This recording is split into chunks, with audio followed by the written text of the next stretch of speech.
این کودکان از میان سازمان خوانندگان نسل صاحب استقلال کشور اشتراکچیان فعال آزمون‌های دوره جمهوری فروغ صبح دانایی کتاب است با آزمون تاجیکان آینه تاریخ ملت میباشند.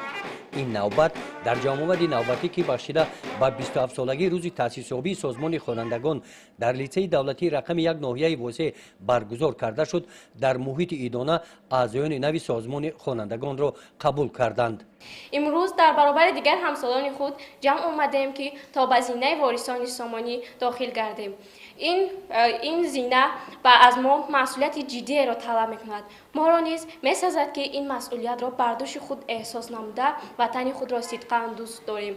من شخصا وعده میدهم که وطن خود را صدقاً دوست داشته، در آزمون‌ها اشتراک نموده، با بهای خوب و اعلا و رفتار نمونه‌ای تحصیل نموده، نمونه دیگر همسالان خود باشم و شعار سازمان را همیشه ورد زبان خود قرار دهم، یعنی به خدمت خلق و وطن خود باش تیار، دائما تیار. سازمان خوانندگان تاجیکستان سال 2000 تأسیس یافته از 3 زینه اختران، وارثان سامانی و سامانیان عبارت است. مقصد این سازمان تربیت نمودن نسل نورس در روحیه خودشناسی و وطن دوستی، آموزش و احترام تاریخ و فرهنگ ملی و بشری، ارزش‌گذاری و حفظ ارزش‌های استقلالیت دولتی و با این وسیله تشکیل شخصیت و شهروند فعال جامعه تاجیکستان میباشد. ضبط کودکان خیلی بلند بود، چون که کودکان می‌خواستند که در چورابینی اشتراک کنند. هر روز می آمده با همراه من تمرین میکردن. خوب تیاری خوب میدیدیم، خیلی بالیدرو شدن.